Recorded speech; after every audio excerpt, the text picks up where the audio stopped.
Hello and welcome once again to episode 97 of Code Completion. We're a group of iOS developers and educators hoping to share what we love most about development, Apple technology, and completing your code. My name is Dimitri and I'll be your host once again for this episode, and I'm joined today by my fellow completionist, Spencer. Hey there. So as you work more and more on teams, you start to get an idea of how to plan out an app, so we figured we'd share some of the techniques for organizing tickets and planning your projects. To get us started though, Spencer, can you please explain what on earth an epic and a story is? Yeah. So, So to preface this, I am confused endlessly by JIRA and their fancy schmancy terminology. So I am actually relying on Spencer to explain this to me right now. and honestly, my amount of experience is not that much. The only time that I've used Jira and the agile methodology is at my current job.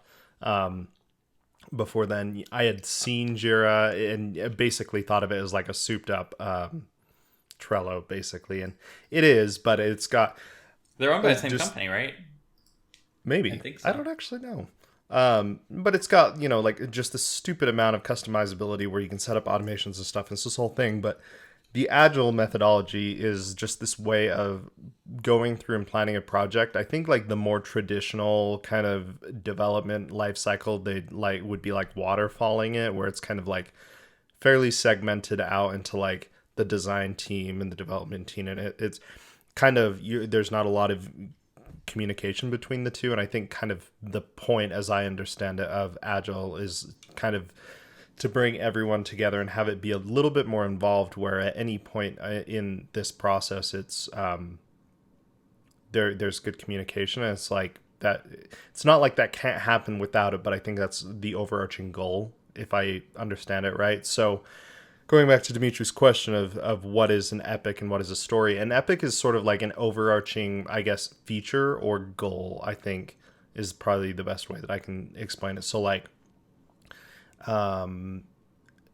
a sort of a larger kind of goal. Trying to think of a decent example, adding a brand new feature to an app that will take months to develop, kind of thing. Yeah, something large like that, for a larger point release, or maybe not even a point release, but a larger, yeah. So one that I worked on was that number pad, and that took me, I can't remember how long, a month or two or something, but that was large enough that it was it's this one feature, but there's a lot to it. And so what happens is then it gets broken down into stories or tasks, essentially, that are smaller kind of bite-sized things that you could realistically accomplish in a given amount of time. And then these stories have things called story points, and it's basically how long you think it will take for you to accomplish the thing, and kind of by extension go through this whole agile process of planning, development, basically testing, going through QA, making sure there's no bugs. And what if it comes back? Then, kind of trying to account for this whole process of going from planning, development, QA, review, and basically you give it an amount of points. And to me, the way that points are given seems a bit nebulous, where it's 1 point is very easy, it could be accomplished within a very short amount of time, whether that's a few minutes or an hour or whatever. 3, and then it goes to 3 points, then 5, then 8, then 13. It's very weird, and it's a Fibonacci sequence. Yeah, it's yeah. So anyway, that and that's where it's I understand on a conceptual level, but I don't understand the why per se of why not just do 1, 2, 3, 4, 5? But I don't know. Let's see what else. Okay, so yeah, so that that's a story. Wait, so a story is an individual task. Basically, and you're supposed to frame it in as the famous Twitter account, the shit user story, will do it. It's as a whatever, I want to do this, and so you sort of try to frame it in the in that kind of thing where you're almost thinking about some persona that this feature is for. So like as a user that wants more fine grained control, I want something better than a slider to define values, and that's where this new number keypad comes from, because it's an easier way to do that. And so that's how you're like supposed to frame it. And that's kind of like this, I guess, smaller feature thing is kind of the way that I think about a story, whether that's right or not. But along with that also is like, we just call them bugs. I think they're probably just tasks where it's sort of at the same scope or level of like a Level story, but it's granularity. just like, yeah, it's just a straight up, So you bug. don't break up a story into like further tasks. It's just that is the most granular You level. yeah, you could and I think that's probably where it will vary on the team. Like we've tried to get better about breaking the stories themselves into sort of like the most atomic level, where before, when I Like started, for create a example. button, and then arrange the buttons in a grid, and then connect the actions of the button to the menu pad, Yeah, and then maybe not stuff like that that, right? atomic, but yeah, Mm-hmm. pretty small. Like I'm working on like a project backup and restore UI feature thing, and so there's like this whole epic with a lot of that. But then the some of the stories are like, I want the ability to delete backups. I want the ability to rename them, and those are all individual stories, if that makes sense. Got it. Okay. So yeah, I I think that makes a little more sense to my brain. So what I'm used to is like you have projects, which are kind of like these all-encompassing, like you're setting off to start a new project, not necessarily a new app, but within that app kind of thing. sure, Like, hey, we need that number pad. And then we would set up things like milestones. And hmm, milestones would be like once you reach a certain milestone, then you can think of that part of it being complete. So maybe we have building the number pad, and then we have integrating it into this part of the app, and then adding shortcuts would be a next milestone. So something that has user value, basically, that hmm, you wouldn't necessarily ship the early milestones, but towards the later ones you would release like after building each one of them. And yeah, then those milestones are subdivided into actual like tickets or issues, sure, whatever you want to call them, tasks, bugs, yeah, that essentially enumerate what you need to do for each of those milestones. So, um, yeah, I don't know, uh, like which is better to use this like project planning terminology, or to use like this analogy of like telling a story. Um, yeah. It's, I mean, to me, when you're describing that, it's like that sounds exactly like what we do from my perspective, right? mhm. I They have, like agile trainers, and that will, come to your company and give you the whole, So they just start pushing on your back to make sure that you're like stretched out and more agile. yeah, yeah. It's like, I mean, can you they have this. backflip from this desk to that desk to switch That's when tasks you're. effectively? Oh no, I'd be in trouble. I mean, what you're explaining is like, it sounds so much like what we do, and I haven't had that training, and so maybe I'm missing something, and something that I've noticed that from when I started to sort of where we're at now is, it, just like anything else, it can kind of, you can either use it too much or use it too little, if that makes sense. And I think something that we were doing before, when I started like 2 years ago, was the I guess the whole point of these story points is you're supposed to be able to effectively estimate how many you can accomplish per sprint, right? Every like 2 or 3 week cycle. And so what we would do is we would way overestimate and just be not, we wouldn't accomplish everything that we needed to. And so then that would like kind of bring morale down, because we'd be like, ah, shoot, we didn't accomplish everything. And so at the start of the year, this year, we tried to really kind of find that happy medium of like, let's be better about estimating how many story points we can accomplish. And basically what it came down to is like slowing down and not Mm-hmm. trying to just barrel through getting all of these stories and bugs finished, but Mm-hmm. really taking the time to do it effectively. And I think that's probably kind of this whole point, is to, one, at any point in theory, there's good communication and you're not kind of like passing things off in kind of this waterfall approach, but at any time you could, I don't know. I guess there's supposed to be better communication, but the whole point I guess I'm trying to get across is we estimate like, oh, we as a development team can handle about X amount of story points per sprint. Let's do that, taking into account bugs and stories coming back from QA. They found some bug or whatever, and really making sure that there's like quality over quantity type of thing. Mm-hmm. So yeah, I don't know if that makes sense. Yeah, I guess the terminology really informs how you think about it. Like, I never think about these user stories because nothing is named a story. And therefore, like, I never have to do the mental gymnastics to frame it as a user story, Sure, if yeah. that makes sense.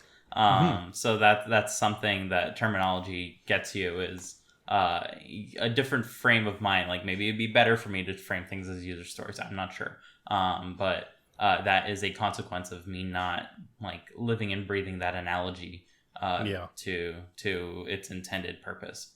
That said, there are a few other terms while we're here that do get thrown around a lot. There's the backlog, right? Mm-hmm. And the backlog is basically everything that has not been scheduled into anything else. Yep. And as its name entails, it collects over time and becomes something that you either declare debt on and you switch to a different like task management system and you just don't migrate the backlog, and then you feel free. But that's a completely separate discussion from this. Yeah. But yeah, that's where tasks go to get dealt with later and not at all to die, right? Yeah. Well, okay. So yeah, that brings up a good point, which is, yeah, I mean, we have this between it. So in JIRA, it just assigns, at least the way we have it set up, it may be different. Again, JIRA is like super customizable. So the way that we have it set up is, regardless of if it's a story, whether it's a bug, we also have like internal improvements for just like code related things that don't really affect the functionality of the app. But maybe it's like changing an enum from an NS enum to like a Swift enum or whatever. Mm-hmm. They all just have an LF for LumaFusion dash whatever the number is, and we're almost at 10,000 since the app started. Which a lot of those there are stories and bugs that we have fixed, and so it's not like we have this backlog of 10,000 things. But also, I know that the backlog is quite large, and there are many thousands of things there. So one thing that we do to make sure that they don't go and die is we have what's called backlog grooming every Wednesday, which is the entire company. There's only about 20 of us, I think. Development team, QA, design, marketing, everyone.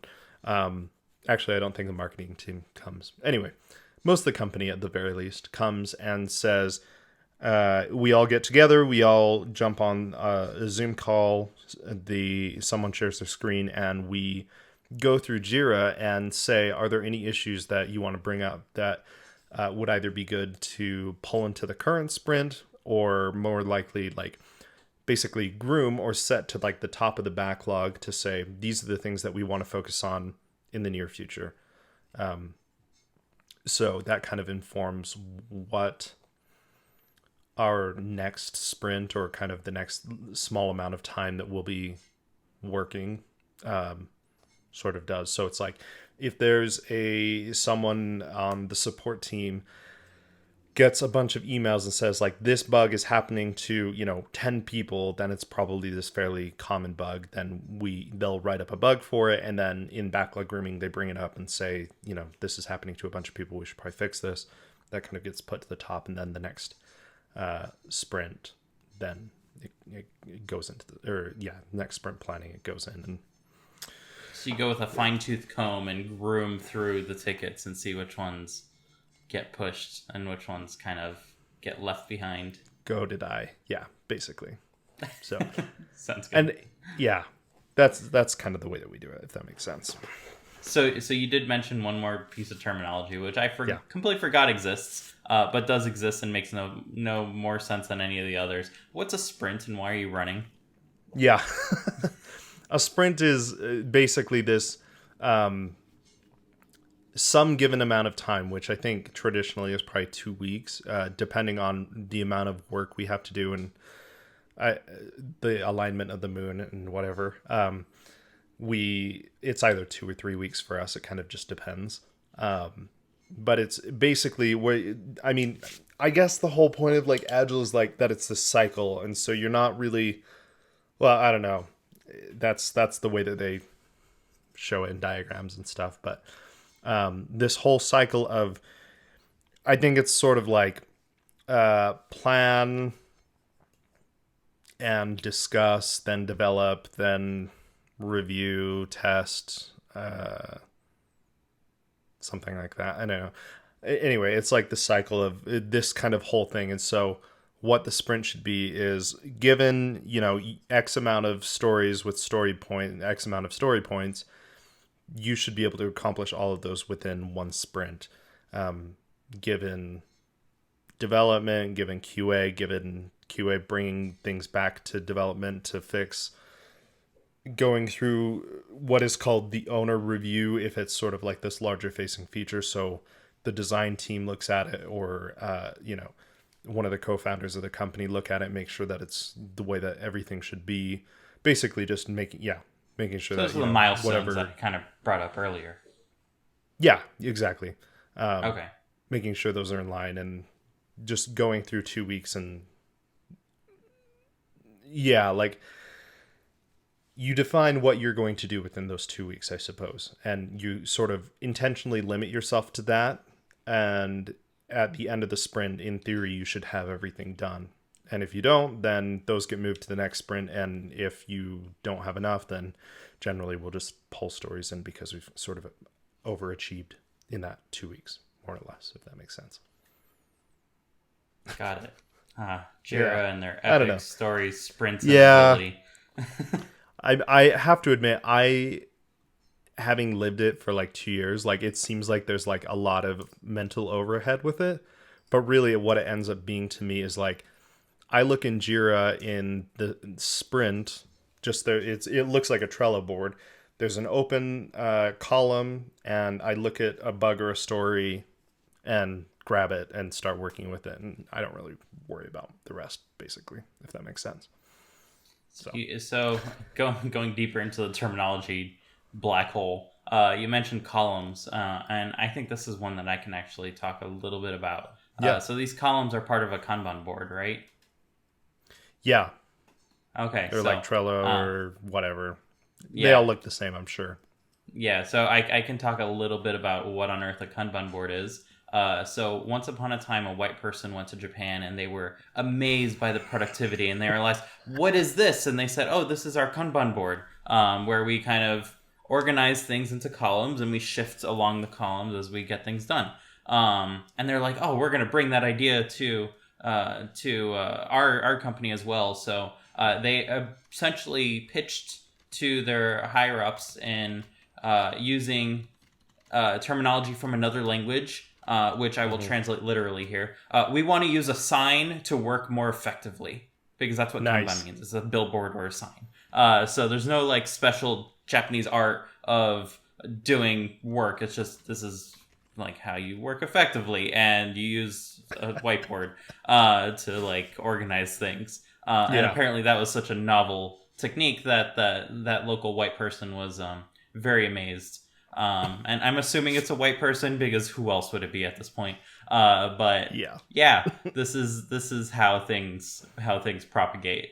So we now have these things called Kanban boards, which we're just basically saying this is a billboard but in Japanese. And that is where we post things into columns, and these columns can, in their simplest form, be like to do, in progress, and then done.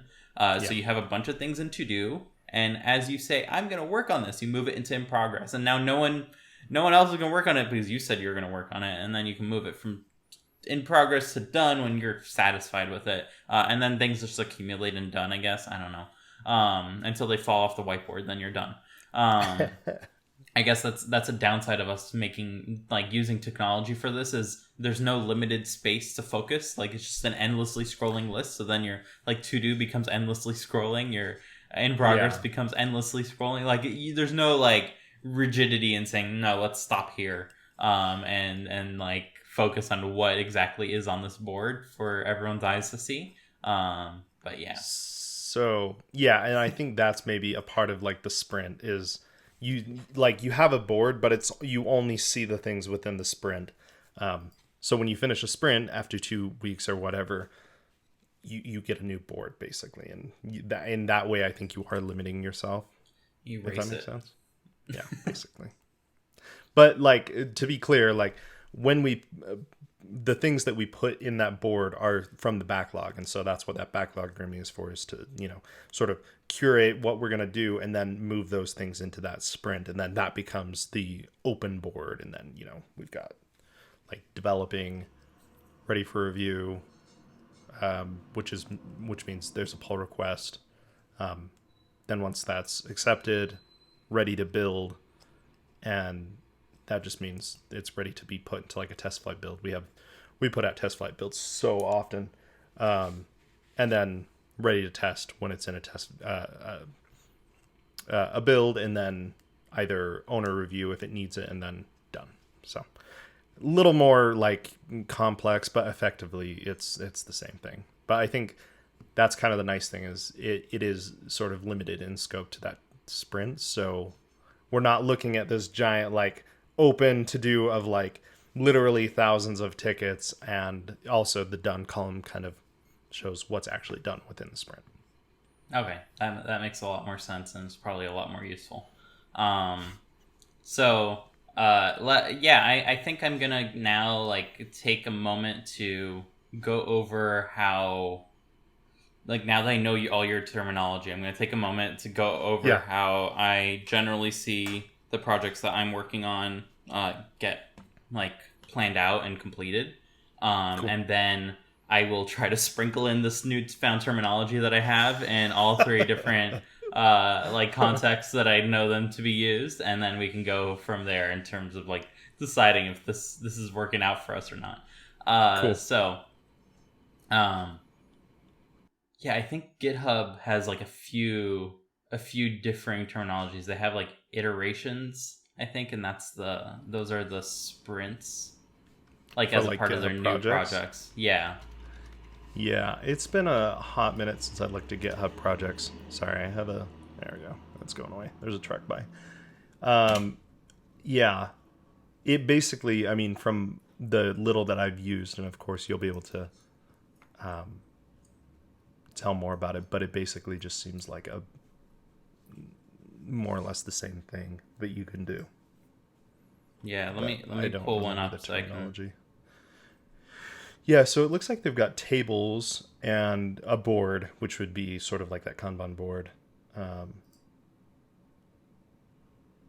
backlog feature. Yeah, so they've more or less copied JIRA, and I only say copy because I'm almost positive that JIRA's been around longer. Yeah. It is called an iteration. That's, like, these milestones, which GitHub also uses the term milestone, but that's for their old style projects, and the new stock projects use iterations.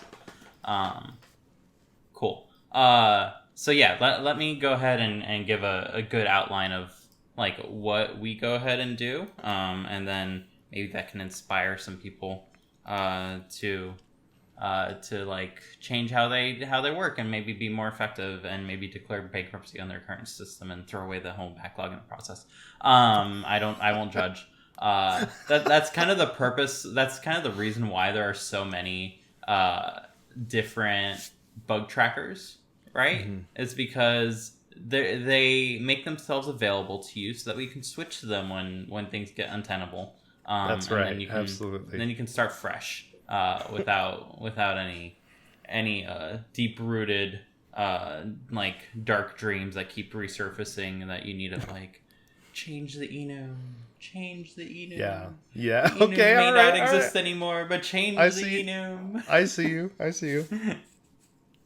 So yeah, or maybe the easier ones like stop using Objective C, upgrade to Swift, upgrade to Swift. We don't look, man. We only, yeah. Never mind. So, everything I would say starts at like a project planning session. So we have our app, right? And we need to go ahead and add a brand new like feature to it. This is something that someone may have thought up of, and it is something that didn't necessarily get planned at all. It's just like it would be really cool if our app had this like piece of content or this screen or this functionality, and it doesn't really have anything like it yet. Yeah. So our design team would generally start by making a design sketch of like what it could look like as best as they can figure out the details, and it will iterate through that, maybe go through a few layers of prototyping to see like what looks nice and what behaves well.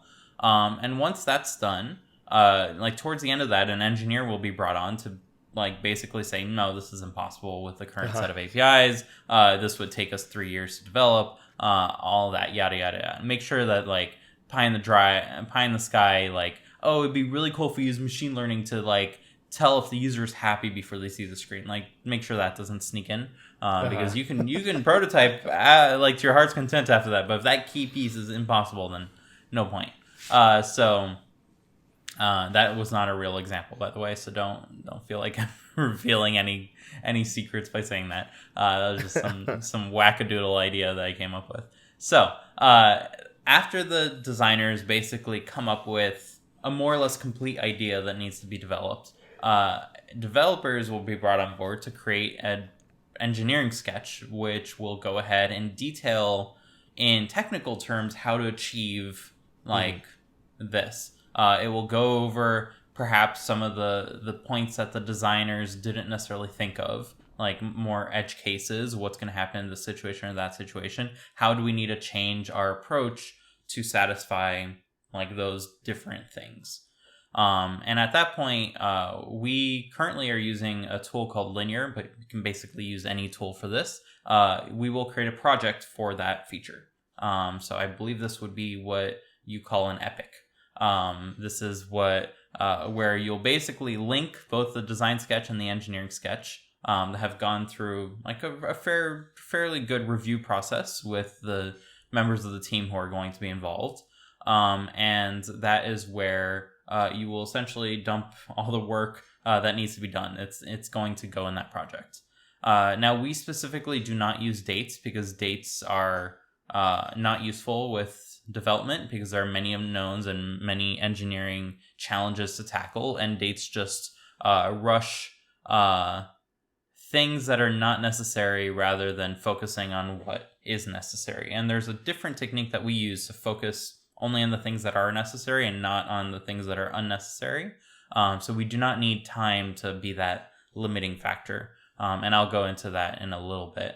But the first thing we do after the project is created and we have that end sketch is whoever is in charge of that project, which is decided arbitrarily or based on who was interested in doing it, that person will go ahead and start by creating milestones that make sense for delivering user value. So these would be your sprints, I believe. So rather than starting like backwards and just making a sprint based on a time like range of like 2 weeks, we will start by making these milestones based on what we think we can deliver to customers. And those milestones will be essentially grouped by idea. So let's say, I don't know, I need an example project now, and I didn't think of one ahead of time. So let's say I want to make an app that can use machine learning to automatically figure out what the number is on your electrical meter. You know, those little spinning dials that go in every which way direction. I'll use that as an example for this. And our project is essentially we need to make a thing that will read those numbers. So we have a library of images ready because we've been doing this in our spare time for no good reason at all, just to make sure LADWP is not overcharging us. This is a real thing that I do. And we take pictures every morning of the electrical meter, right? We need to go ahead and essentially massage this data. We need to learn how to parse it, and then eventually get to a point where we can pump out a number, right? That's our overarching goal. So we might make a milestone of, hey, we need to massage the images and start cropping out the little dials, right? And tagging them appropriately. The second milestone would be probably, let's make a model that can go ahead and start reading numbers out of each individual dial. Then we'll make another milestone of, let's go ahead and take a picture and get a number out of that to give us the kilowattage that has been recorded or is currently shown on the meter.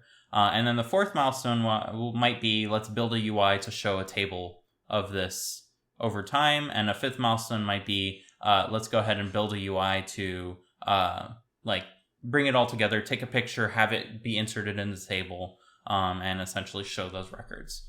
So each individual thing will deliver essentially a new feature to the user, but it's all part of a cohesive thing that we want to do all together. We might have more milestones down the line of we need notifications to remind the user to take a picture, otherwise the whole app is useless. And we might also have a milestone where we show graphs and charts that show usage over time.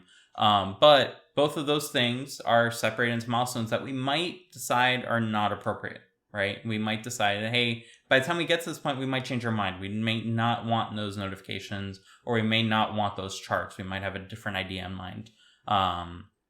And finally, at the very end, we have a milestone X called cleanup. And this is where any tech debt that we accumulate along the way will immediately go. So that way we make sure that if we can't finish a task in a PR, we can still prioritize getting it in, but we also record that we didn't write tests for it, or we left out a few to-dos along the way. And those will all go in that cleanup bucket. Doesn't mean they'll be ignored. It just means that we are recording along the way and therefore not forgetting and not just keeping it in our mind, but everyone's mind, that this needs to kind of get done. Once it's separated into milestones, we'll go ahead and focus on each milestone and make sure that there's some user value associated with it. So for instance, I earlier described we had a milestone for reading the dials, and then a separate milestone for reading the dials from the image. Maybe that's one milestone, because from the user's point of view, it's the same thing at the end of the day, and we're not really focusing on prioritizing our ability to check things off. We want to essentially check things off for the user. So we'll go ahead and combine those milestones, or we might say hey, this other milestone is actually 2 milestones. Let's split it into 2, kind of thing. All of that will happen after someone actually does some basic work to separate out those milestones, and we basically design the process around designing the product, if that makes any sense. So we are putting some effort in there to make sure that we are architecting things and not just letting them happen haphazardly, because this allows us to focus on exactly what is needed to get that done, and not necessarily do a whole lot of yak shaving, which is a fun term where you go to do more work than is absolutely necessary, and you sort of get lost in the weeds and then start shaving yaks at the end of the day, which had nothing to do with what you were originally set out to do. So I'll leave that analogy for another time, because it's a pretty funny one, but I need to look it up to get the full story back in my head. But once we have these milestones, we now want to separate them out into tasks. So we go into each milestone and we prioritize a list of tasks that need to happen based on our best guess as far as what is necessary. So for instance, that machine learning part, there are a number of tasks I can think of off the top of my head. We need to crop those circles. We need to make a model that will go ahead and take the circles and find them in an image, so that way we can auto crop them in the future. We don't necessarily want to spend all our time manually cropping photos. Then we want a separate model that will take those crop circles and derive a number out of them. But first, we might need a model that will tell us, hey, is it going clockwise or counterclockwise? Because that's going to change the number that's interpreted, right? So that's going to be a separate machine learning model. And then we might need a third that finally gets the number based on either it's clockwise or it's counterclockwise. It will kind of determine it automagically. And those are separate tasks that we might have in that machine learning magic task. And it basically demagifies it, right? It turns it into concrete engineering things that can happen along the way, and sets up a list of priorities of like which ones should be focused on first. I like to go the extra step and also set up dependencies between these different tasks. And I try to split them up such that they can be as parallelizable as possible. So to use the term that we used before, to make sure that they are as atomic as possible, like as fine-grained as possible, and as detailed as possible. So we can go ahead and list out in words like exactly what we expect out of these tasks. Are there going to be tests? What are the inputs? What are the outputs? What do we expect to happen? What is out of scope? And this way anyone could then work on it, and we've kind of done the hard work for everyone, so that way it's just a simple matter of going through and building something. So these tasks would be the stories as I understand them. I think I used most of the terminology that I learned today. And now we have a project full of milestones, and each of those milestones full of tasks. And all those tasks are ordered by priority, meaning the ones at the top are the most important. And we've made sure at this point that we only schedule tasks that are necessary for each of those milestones, right? We didn't sneak anything extra in, and everything that we discovered along the way, we might insert into those milestones, we might not. And that kind of happened afterwards. Yeah, that sounds great. I mean, ultimately, I definitely don't profess to think that the way that we do it is the best way, and it's just, I've only been there for 2 years, and they've been doing this for like a decade, so I'm just like, this is what we do. But I think ultimately we're accomplishing the same goal of trying to narrow. I mean, the whole point of whatever these development cycles are, whether it's 2 weeks for me or however, basically you're just determining, it sounds like, what you want to work on is you're just trying to prioritize things. And that's kind of the whole goal, and then make it easily digestible for the development process. And what I mean by that is like both writing the code, but also, like you said, developing the designs, and just this whole process of going from like this idea to, having it come to fruition and actually be a thing. So the way that we do it is different, but ultimately we're trying to do the same thing. And I think, that kind of goes into like the team aspect of it, of, when we're working on a team, there's a lot of how would I say this, like mental overhead, I suppose, and there's a lot of communication that needs to happen, right? And things can fall through the cracks very easily, but I think it's very different when you're like working on a team of 1 or 2, right? When you're doing like a personal project, where I know for me personally, I basically don't plan near as much at all, right?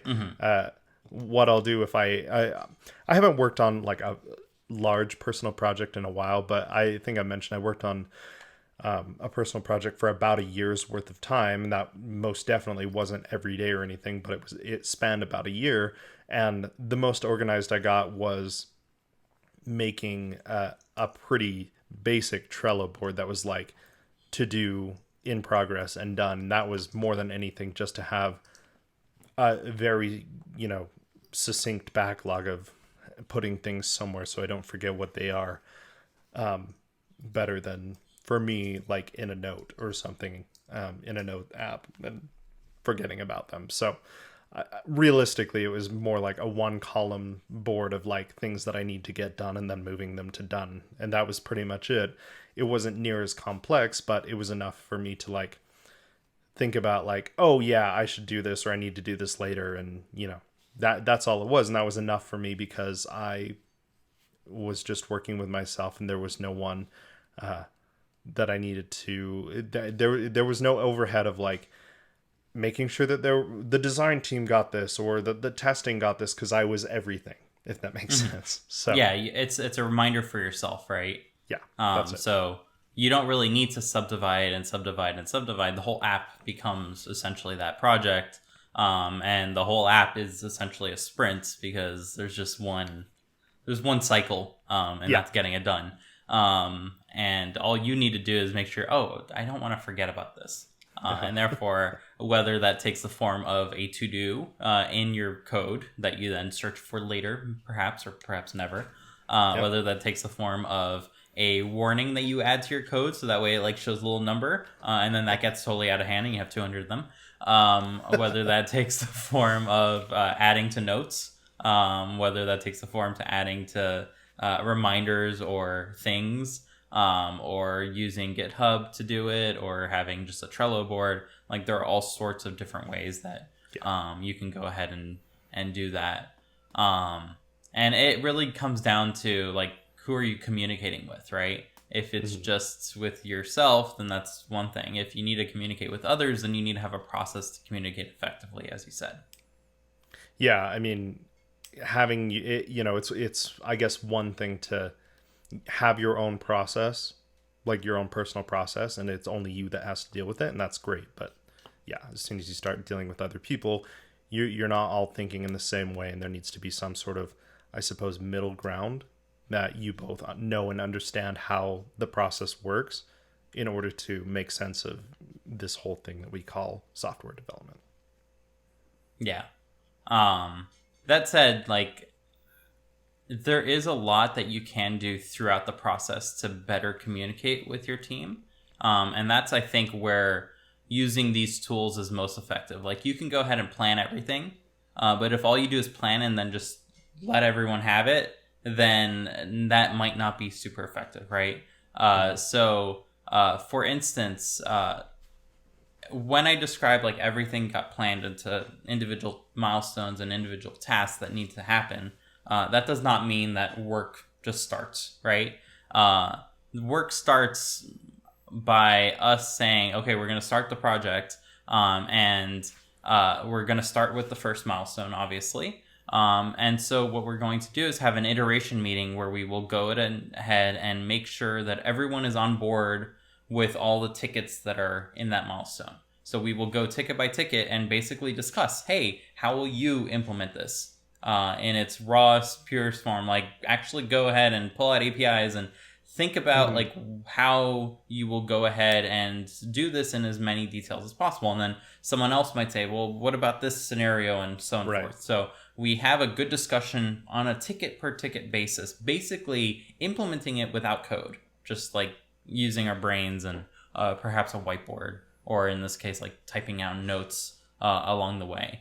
And this is really effective because it gets everyone thinking about like how to solve that problem at like a very granular level. And that means that when it comes down time for us to essentially assign points to it, like the story points that you were basically describing, like at my current job, we call these tigers and dragons, because tigers you can deal with as an individual person. Like it's a task. It's not something you want to, for the faint of heart, but we are professional tiger hunters. And therefore, how many tigers, like, is this task? Is it one lone tiger, or is it two? Is it three? Or is it essentially 5, 8, 13, etc.? So it grows in Fibonacci sequence numbers because there's no real difference between 8, 9, or 10 tigers, right? But there is a major jump when it goes from 8 to 13. So that's why it doesn't make sense anymore to like subdivide it further from there. But if it's anything like 3 or more, you probably want to subdivide and conquer, right? Turn that one ticket into 3 tickets. And this is our chance to essentially identify what those tigers are. So those points are very real in that it's one task that we need to do. Now, a task does not necessarily mean write the thing and then a separate task is write the tests. No, that's one thing combined, but we might identify, hey, we need to touch this part of the code first, and then we need to touch this part to start using it. Those might be 2 tasks. Or maybe we need to touch this part, and once both of those are done, we touch this third part. So these are 2 parallel tasks, right? So that scenario that I just described, we might just subdivide it into 4 individual tickets. 1, someone go as fast as possible and write stub methods. Like, we need stub methods for this, we need stub methods for this. And once we have stub methods, like, they can spend 10 minutes writing those. We can fight in the PR saying, hey, I think it should be named this, or I think it should be named that. Yeah. Get that out of the way. And now we have that task done. We now have 3 parallel tasks. We have the 2 subcomponents and the UI that's using them that can all be written at the same time by 3 different people, right? Because the submethods are there. The UI just has to assume that these 2 things exist, and it can go ahead and write itself. Right. This thing just needs to assume something is going to call it, and it can write its own tests that are appropriate to it. And this thing just needs to assume that it's going to call this thing and perhaps interconnect with different parts. And therefore, it can have its own tests, right? So that one task just got subdivided into 4. And that's because we all essentially voted on it. And we said, hey, I can identify 3 different tigers. And if we want to do this effectively, we need 4 people essentially to kind of beat them with our deadly sticks. Anything that is like not even a tiger, like you don't even need to like pay attention to, we call a snake, because it's something that you can just whack on the ground and be done with.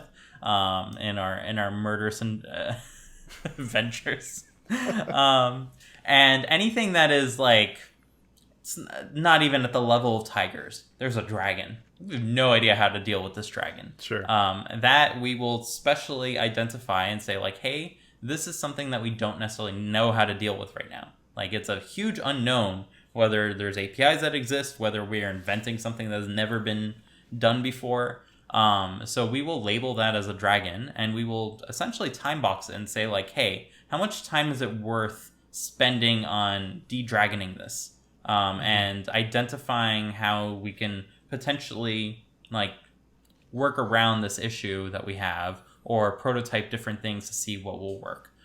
Sometimes it's a small task that, or it's a small feature that would be like nice to have, but it's not super important. Time box it to a day, right? Let's see how far we can get in a day. If we can't, we'll just shelve all those tasks that depend on it.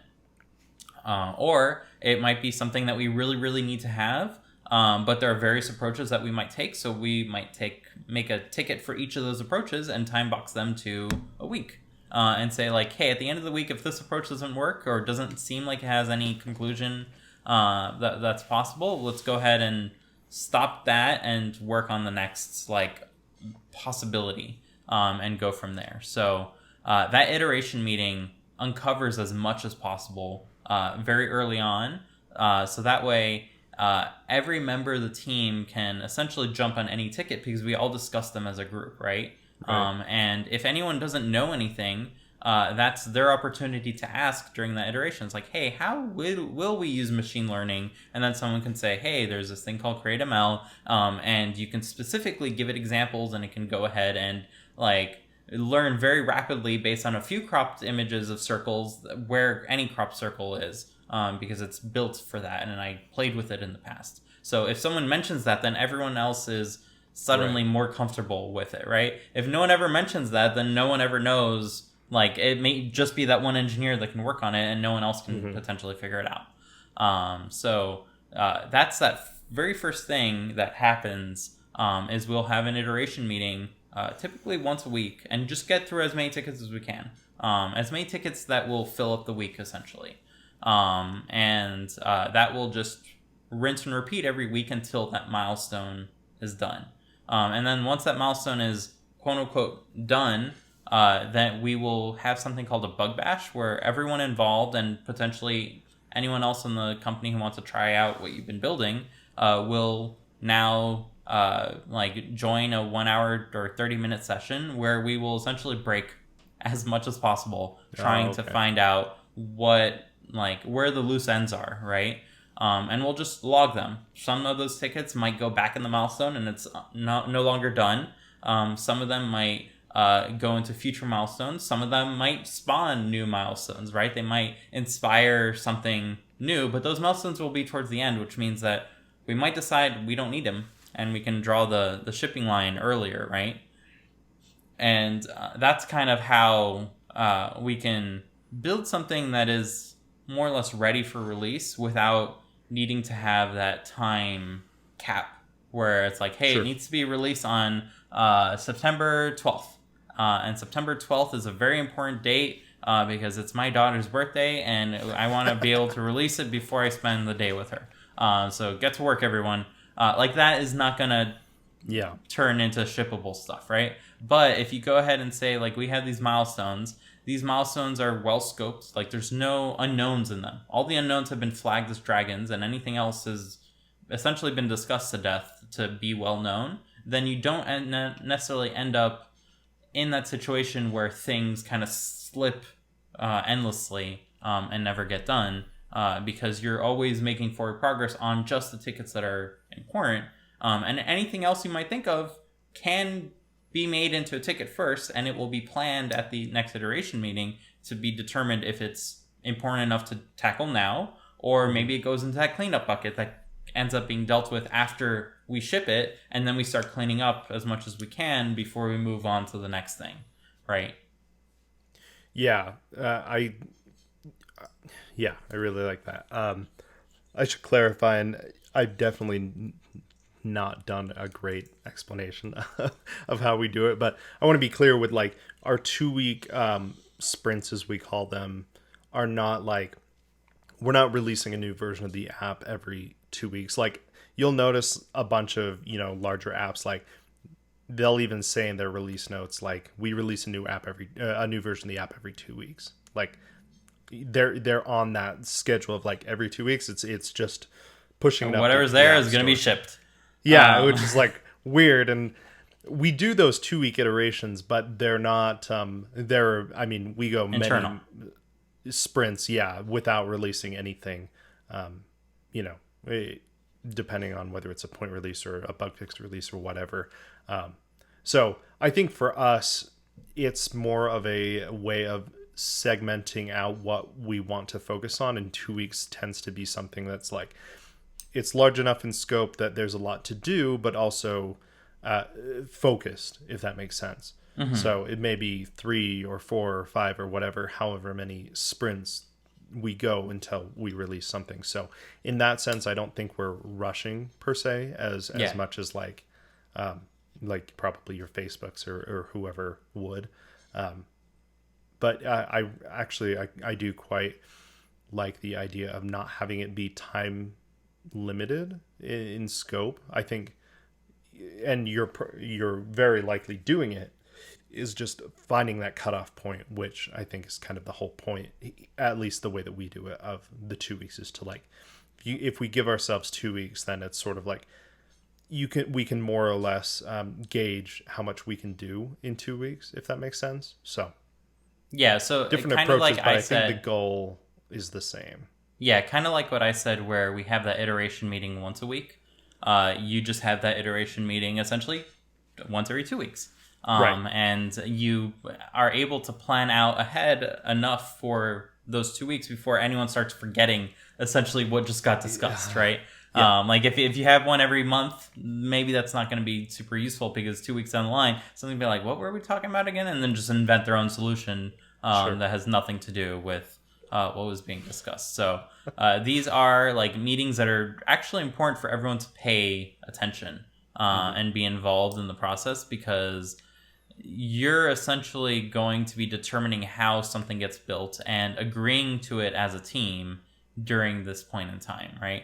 I don't know if you do these with as much detail or less detail, or or even more detail. That's separate. But from my own experience, these have been most useful when as much detail as possible has been surfaced. So if someone says, yeah, this should seem easy, but then they don't really go into detail as to how they would go ahead and do it, that means they didn't really think about how they would go and do it. Their brain just kind of like did the machine learning stuff in the background and then just like said, oh, this sounds like easy. They didn't actually build out the path of things to get to easy. They just said, hey, this input and this output, easy. And therefore, there's not actually any engineering that went into it. It's just a machine learning model at that point called our brain that's just determining it. But it's not necessarily super clear. So if you hold similar meetings, I would go ahead and like encourage you, not you, Spencer, but anyone listening. But I would encourage you to go ahead and probe as much as possible. If you don't understand how something is going to be done, don't just assume that you are like slower than everyone else and just not getting it. Because chances are no one is necessarily getting it. They're just using that machine learning model in their head to get to the destination, which, although it's useful for instinctual planning, right? That's useful for when you're planning out those milestones and planning out those tickets. It's not great when you're actually discussing the ticket at hand that's going to be worked on by potentially anyone on the team, right? First one to grab it is at the top of the list, basically. So that's something that you need to ask questions on, and you need to get clear as much as possible. And that oftentimes involves explaining what you don't understand, which is like oftentimes the hardest thing. Like everyone can remember in class when the teacher explains something and you're like, I don't get it. And then the teacher asks, well, what part don't you get? And you're like, I don't get it. Because that is the same thing. Your machine learning model just went like, oh, well, there's this step to this step. And then you kind of stop paying attention. And then your machine learning model is like, I don't get it. It didn't actually, you didn't put the necessary amount of time into really thinking about what you don't get. And that's hard, right? It's not easy. It's something that you need to train and get better at, right? But being able to identify what you don't get can be very useful, because then you can ask questions pertaining exactly to what you don't get, right? Mm-hmm. Yeah, most definitely. So, I would encourage everyone to kind of, if you don't follow any of these like tactics, to consider like using them, because they have been very useful for at least us.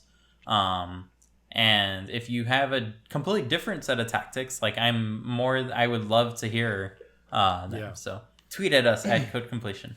Heck yeah. And let us know, because like this is not the only way to do something, right?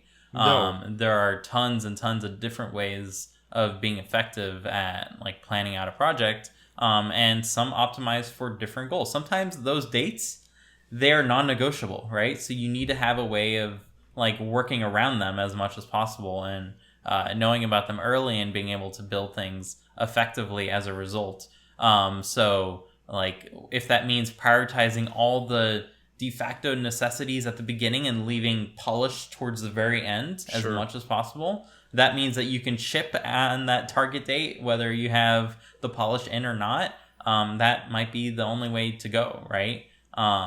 And that's a tough decision to make, because it means your product is going to suffer. But it's something that you need to consider if like you're going to have a client and that client has a de facto date and there's no way around it. Right? It's something out of their control even. Yeah. A couple things. I think setting like expectations is a huge thing. Like something that we've done is, whenever people like on Twitter or through our support or whatever ask, when is X feature going to be done? You announced it like whenever ago. Our response is always, it's finished when it's finished type of thing. And we're not trying to like blindside them by not releasing the feature, but we're also not trying to be beholden to some specific date for it to be done, because we want it to be polished and good, because like you said, the product suffers. It's like this weird thing where you're caught between a rock and a hard place, where the product suffers if it doesn't exist there, but also the product would suffer if it was there and was either crappily implemented, or it doesn't look great and doesn't follow the same, design as the rest of the app. So we just try to stay in that hard place until it is able to sort of satisfy the users, basically. Yeah. The other thing I wanted to mention was, I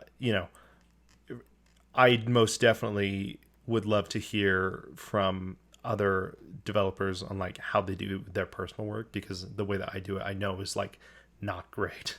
And this week, in my teaching job, we started doing basically planning for their personal capstone projects. So they're in this planning phase, and I said a bunch of things like, hey, use sticky notes and Sharpie markers to design out your UI, or do it in Sketch or whatever. And basically like not really following or doing better than what I personally would do in my own personal projects, because the stakes are infinitely low on my own personal projects, because I like throw them on GitHub and they just waste away, and I'm not trying to make anything off of it. Whereas for them, it's like they're using it as a portfolio piece, and I want them to, take it seriously and plan things out. And also they are on a deadline where they have, I think, 6 weeks. So this planning process, just like in our own 2-week sprints, this planning process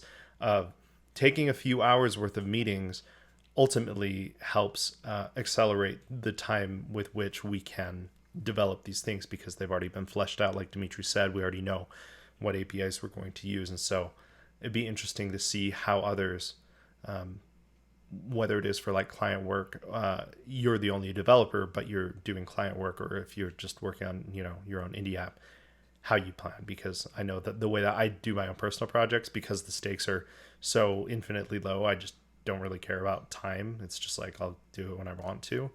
But it'd be interesting to see how, if you are on your own team of one, how do you do it efficiently, I suppose, if that makes sense. Mm-hmm.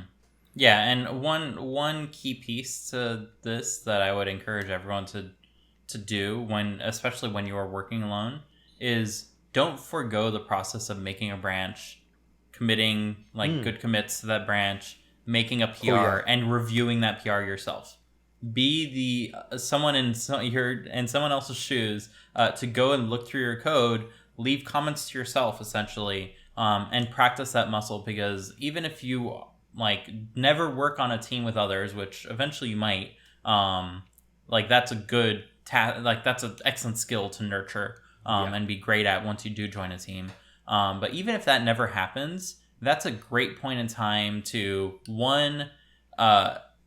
limit the scope to what you're working on, right? Learn how to focus on what's important and not necessarily go down that yak shaving path where you just kind of rewrite the whole app because one thing started bugging you, so you dug a little deeper and something else started bugging you, and you dig a little deeper, and at the end of the day you're shaving a yak, and that was not at all what you're intended to do from the beginning. So that is something that you don't necessarily want to happen, and the only way to realize that that's happening is to see it in your own code, right? So if you have to make a branch and make a PR, and your PR is unreviewable because you went through that process, then you learn from that, and you're like, how can I be different so that way, one, my code is reviewable, because if my code is reviewable, other people are more likely to accept it. But two, if my code is reviewable, then that means that I can review it and actually catch mistakes before I merge it in permanently. So that's a super important task that no matter where you are on this project planning spectrum of needing to make projects, milestones, stories, tickets, sprints, whatever you call them, you need to be able to do this as a very basic level of planning, right, basically, because you're planning your own code and you're architecting it. And that means that it might be a little hard at the beginning, but you get very good at it very quickly, just by doing it a few times, because you realize your own code is ineffective to do that basic thing. And that basic thing is tremendously useful for catching issues. So, whether you're renaming files, don't rename 50 files at once. You rename them little by little, and then modify them separately. And then GitHub will be like, hey, you just moved these files and then changed these lines. Not, you deleted this file and made a new file. And it's who knows what got added. at that point, right? So you'll learn those skills little by little. Yeah. I can't even begin to count the amount of times that I've caught something, whether it was like maybe just some comment that I forgot to remove, or something entirely something entirely large, that like before I submit a pull request, I'll always look at the diff, either in Bitbucket, which is what we use at work, or just in a diffing tool right before I like try to actually make the PR, like look at the actual changes that will be submitted. I've caught so many things that I'm like, ah, crap, I just need to run back and change those before they go in, and that's a lot easier than making the pull request, being like, oh crap, making a comment saying like, hey, hold on, wait on reviewing this, I need to change some things, and it just becomes this like there's way more overhead for both you and anyone reviewing the code. So yeah, just want to mention like review your own code, whether it's in a team or not. I think that's super good. Yeah, definitely. And then a last point that you kind of mentioned about releasing, right, is when to release things. And you absolutely want to make sure that things are really released when they're ready, because you might assume like, hey, the feature's done, like the core feature's done. What's the harm of us releasing now versus later? Yeah. Well, your users might build a habit of using it in a way that you didn't intend. And then once you do ship the way that you did intend, you're now upsetting all those users because they got used to the crappy way of doing it. And now you're stuck. Sure. Because now you have to have both of those versions accessible. And this is how you build a JIRA, right? If you look at JIRA, there are 17 ways to modify user permissions. And I'm not joking. Like, I might be joking with the number 17, but there's at least 4 that I can enumerate off the top of my head. And this is because I have used JIRA, I just refuse to go by the terminology because it makes no sense to me. But like being the person I am, I also kind of get stuck like managing the actual like system itself, and the system is horrible. It is the hottest pile of garbage that anyone has ever laid their software eyes onto. And this is because they built it in a way where they can rapidly evolve. Anyone can jump in. They have a team of 1 million people, whatever. I don't care about what the reasons are. There's 4 ways at least to like change user permissions, and it's so complicated, right? And this is because you shipped it one way, and then you're like, oh, we have found a better way now. So we have the better way, but people are still used to the old way, so you can't get rid of that. Yeah. And it's like it's this biggest convoluted can of worms that you can potentially like ever run into. So for anyone who does like to argue like, hey, it's finished, let's just go ahead and release it and we'll iterate along the way, maybe not, right? Maybe do take your time to think about it to its logical conclusion first, before you just kind of let people discover how to not use it. Sure. And get used to that, because then you're just going to have angry customers at the end of the day, and that's not what you want. You want happy customers with a happy feature, and that sometimes means they need to wait a little bit. Sometimes you don't tease that you're working on something, right? That can be an effective tool or a dangerous tool, right? Yeah. It's effective because it keeps people interested while you have your long development cycle, but it's dangerous because then they start expecting it tomorrow, right? But it's less dangerous than you shipping that and then changing it on them because you found something that was a deal breaker or needed to be changed because it just wasn't baked, right? And then the last thing I want to mention with releases is like use the beta process to your advantage, right? Something that we do, we don't necessarily share betas with anyone, but we do have nightly test flights set up for everyone in the company to go ahead and be able to use the latest and greatest version that we have available. And this allows us to potentially invite people who want to see that feature early, right? It's important to us that they get to use it because they're a client. They need it right away. They understand that things are unfinished and can change. And we verbally told them or like via an email, like, hey, this is unfinished and a lot of it can change, but we want to hear your feedback. And it's important to us that you are able to use this because it's important that you are happy, right? Yep.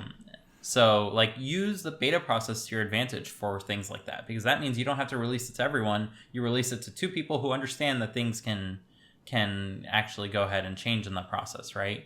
If you can, set up nightly test flights, because then you never need to think about it. It's just something that happens every night based on main.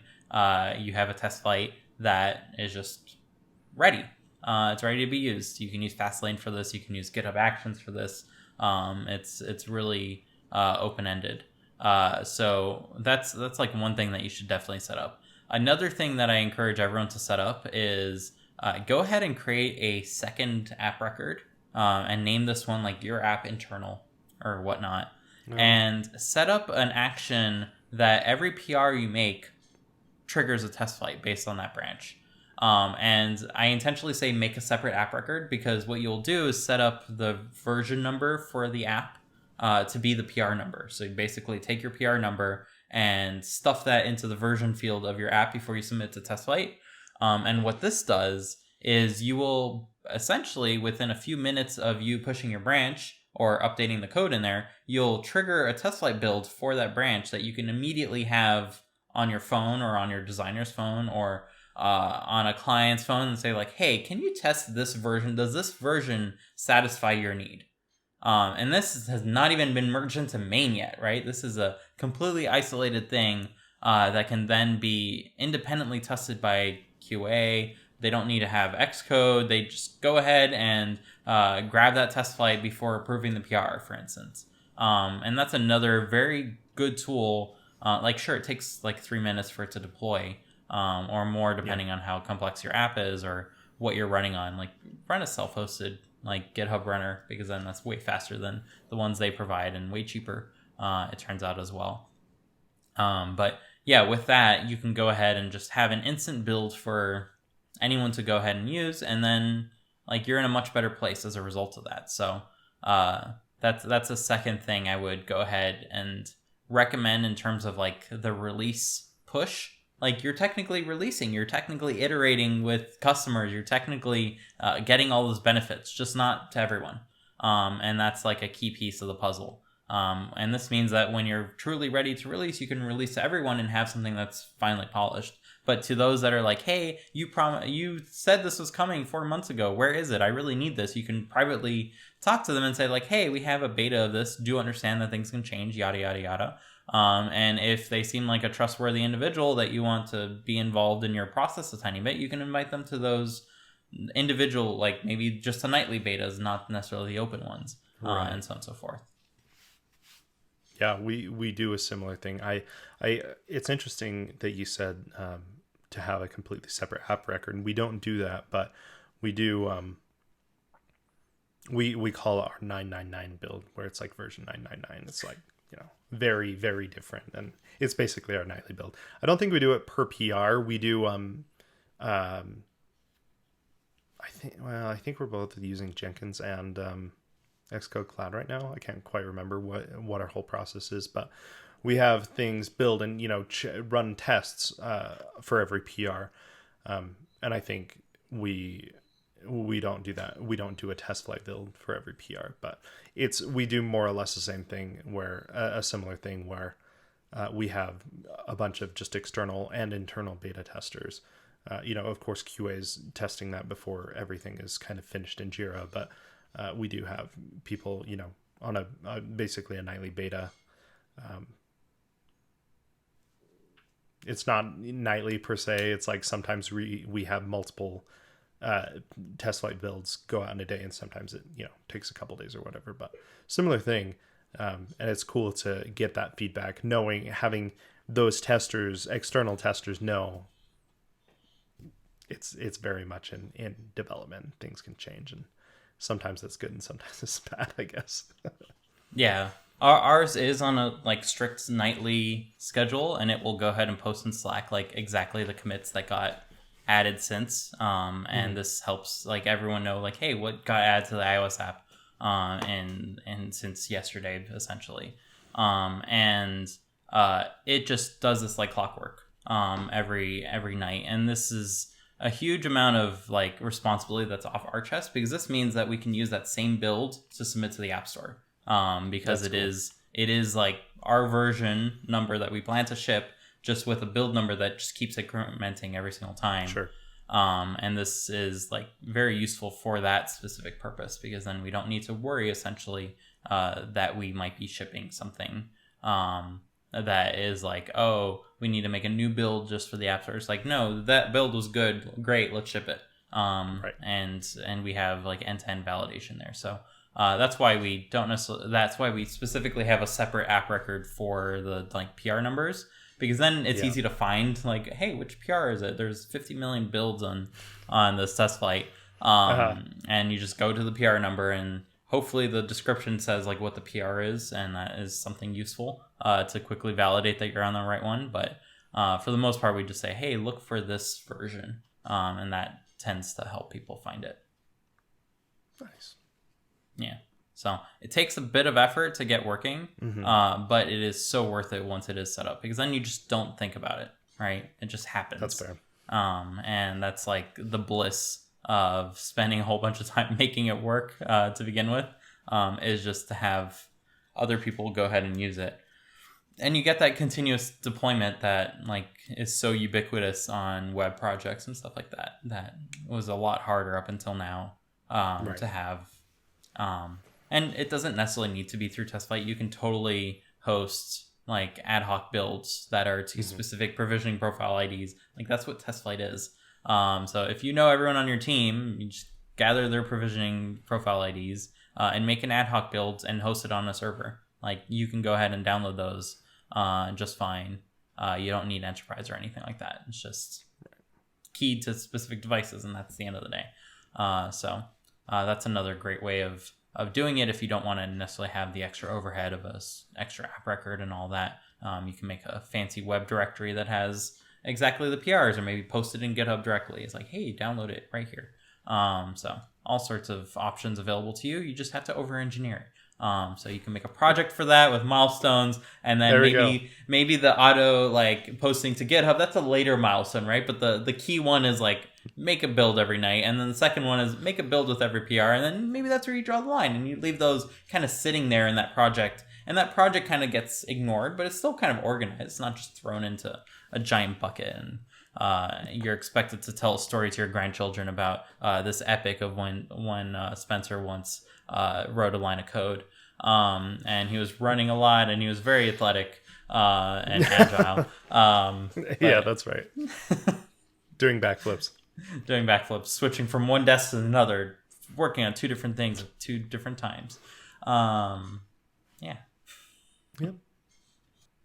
This week's episode of Code Completion is brought to you by Huuungry. Huuungry, that's Hungry with 3 U's, is the iPhone, iPad, and Apple Watch app you turn to when you really want to eat, but are blinded by the multitude of choices available to you and your insatiable hunger. Huuungry isn't here to help you discover new restaurants or flavors. No, it has a much more humble purpose, to tell you all about your favorite restaurants. It will deploy its cryptographically advanced random number generator, invoked by shaking your phone in frustration, to make the decision of what to eat for you. Stuck at home in quarantine and sick of ordering pizza? Use Huuungry. Did Huuungry just suggest pizza again? Don't fret, as options for another cuisine, a cheaper option, something closer, or simply another option are just a button away. Huuungry also comes with a collection of fun animated iMessage stickers so you can share your hunger with others. Thanks again to Huuungry for sponsoring our show. Search for Huuungry, that's Huuungry on the App Store today to give it a try. And as always, I want to personally thank everyone for listening in this week. Please be sure to follow us on Twitter at Code Completion to know when new episodes get released, and feel free to tweet at us if there's ever a topic you'd like for us to dig into. Most importantly, as a small podcast, please be sure to share this with your friends and family who are also interested in any part of the process of app development. It's your support that enables us to continue doing this, and we hope to grow a healthy community around everything we discuss. Once again, I want to give my thanks to Spencer, who's at Spencer C. Curtis, that's SpencerCurtis on Twitter, for joining me this week. My name once again is Dimitri. You can find me at Dimitri Buniol, that's DimitriBouniol, and we'll see you all next week. Bye. Bye. So I have a extra special commented out, and I have a question for you, Spencer. Have you played a lot with Lego? Yes, as a kid. So it's been a decade. So I have never really played with Lego as a kid. I always had Kinects, which are like the the non-Lego alternative where you have like rods Yeah. and these clicker things and destroyed thumbnails from just like trying Oh to man. get the Yeah. little tiny ones in that octagon one. You know the Yep. feeling. Like I think Oh. there's like certain like 90s kids like pain points that we all had because no one I guess realized how much kids were injuring themselves with their toys. One is a Nintendo 64 like doing Yep. this motion to like inflate a Boo in Super like In Mario Party. Yeah. That was like all an experience that everyone who had an N64, they all had the same blister. Yep. Unified experience that we all realized once we were in our 20s that everyone else had. And I guess another one that I just realized Spencer also had is you have the octagon connect shape and you have the little tiny ones and you got them all in there and then trying to like get them out, impossible. So yeah, Awful. I did not necessarily grow up to like all that. All of that is to say, I did not grow up with Lego very much. Like I had one Lego set which was of a house, like the OG Legos that were just like these are bricks and you actually build a brick house. Who'd have thunk? So that was when I was like 3 and distant memory. Never really played with that much. Had a lot more fun with Kinects, building like crossbows and stuff, dangerous things. Children. Nice. But recently there were a few Lego sets that like really piqued my interest. So I bought them and they just kind of sat on a shelf for like a year and a half.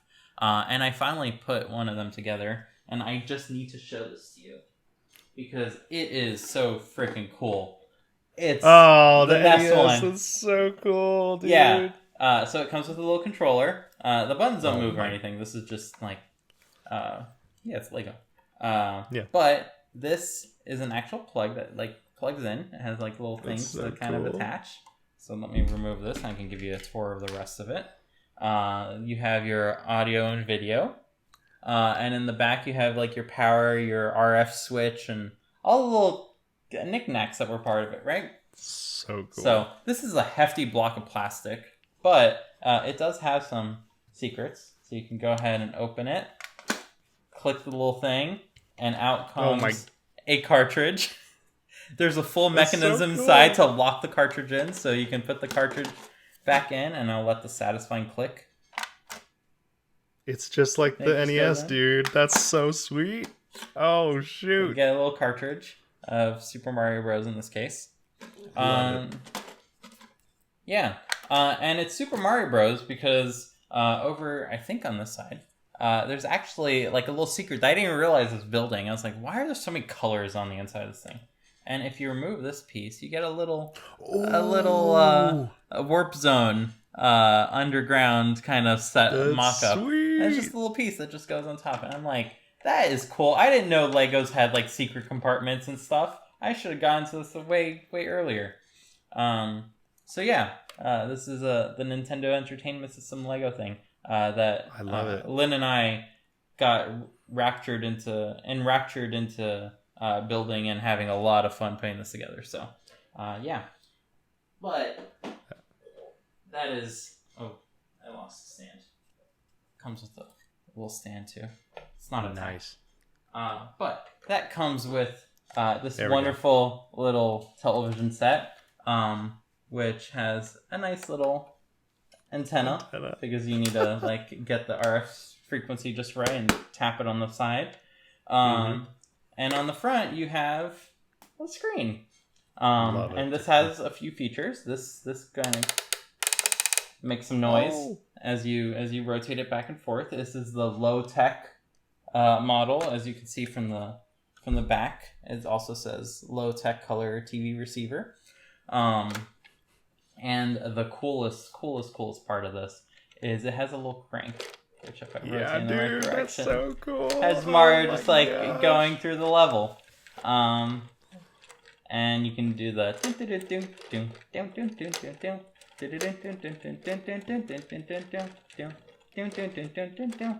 so I love it. This has been so fun to build. So me, who has not had Lego growing up, did not expect Lego to be this completely wacky and fun. And I think it's like modern Lego, so I don't think I was missing out on much. No, I was just gonna say when I was a kid, Lego like that did not exist for sure. So yeah, but that is, man, they're hitting everyone in the nostalgia, man. We sent a link to Ben, who is like way into Lego. There was, I think, an Atari. Was that the new thing? Yeah, that just came out? that might be a box that is in one of my rooms waiting to be assembled next. Oh shoot! Okay, all right. We immediately started building the next thing, which I guess I'll wait for the next episode of this to show it off. So we'll have that one done soonish, unless we like completely lose interest, which is completely possible. Yes. But if we don't lose interest and we finish it, I'll show it off next time. And then the Atari will probably be after that. So. Sweet. Yeah, I as a kid, it was like I'd get Lego sets and they were just static stationary things, but they all ended up in this, giant. They're probably what happened to everyone, a giant bucket. But I did get one Lego set that was like this castle, and so it came with this base, right? This like green base that you could build a moat and stuff. And anyway, ended up using that a ton. But yeah, Legos were definitely, as a kid, a part of the memories, and of course the classic stepping on the Legos and just absolutely destroying your feet because of it. I mean, we destroyed our hand just assembling that thing, so I don't want to think about the feet. Yeah. And yeah, I have one grievance. There are so many pieces involved with like every step in assembling these things. Like, one, Lego company, please like wash out the color of the pieces that were like part of like the last step, so you can see exactly what you need to add. That'd be good. That's like one point of they should do. And two, why are you including so many extra little pieces? Like, have a separate bag with the extra pieces if you really need to include extra pieces. Because now we're terrified that we like missed 17 steps because there are 17 small pieces. Like, what did we miss? And sometimes we did miss a few steps because they're not clearly pointed out. As a first person looking at Lego, maybe that's the charm, is it turns into a, those newspaper puzzles where it's like two images and spot the difference. You play spot the difference on the two pages, like what is new between this page and this page, and that's how you know like where to put the pieces. So yeah, minor grievances there. I guess it turns into a puzzle and it forces your brain to think. Who knows? Yeah. I just wanted to fast forward through that part though. Well, they need a story that's like, as a Lego builder, I need a separate bag for all of the spare parts. They need to get on that agile workflow, baby. Just kidding.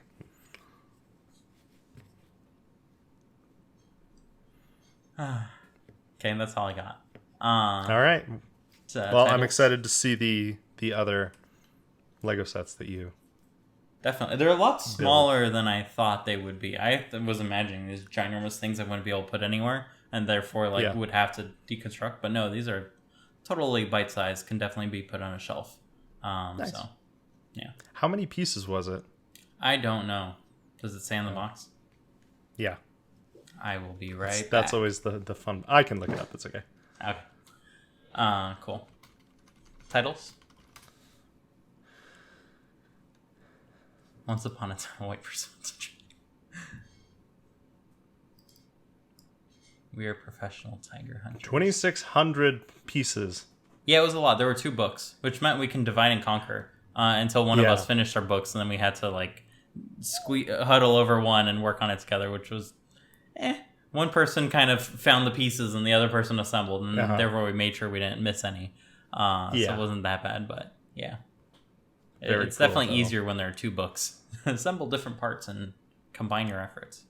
Dude, man, they must have taken like an entire tree to... I bet the book is like that thick, man. Yeah. Dang. Lots of pulp. Did you know trees are made of... Like, paper is made of bark, not trees. Like, you grow these very thin little trees. That, actually. And you peel off the bark. And that's what makes most paper. Yeah. Interesting. So that's why they're able to grow them year over year. It's like you're not cutting down a whole ginormous 50-year-old tree for paper. Not effective. Just flatten out the bark or pulp I guess it up. not even really flatten. Yeah, pulp it up. Yeah. Mm-hmm. Interesting. I guess that makes sense that you're saving like the wood for like logging, like actual building materials or whatever. Interesting. Oh, I didn't know that. I don't know. Any of those titles are good.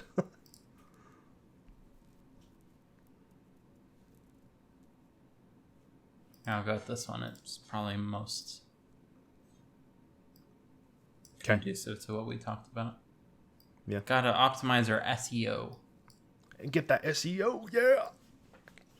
That kind of stuff. I'm like, I don't care. Gotta grow our brand. Yeah, get that brand recognition. Okay. Bye, everyone. Okay. Bye.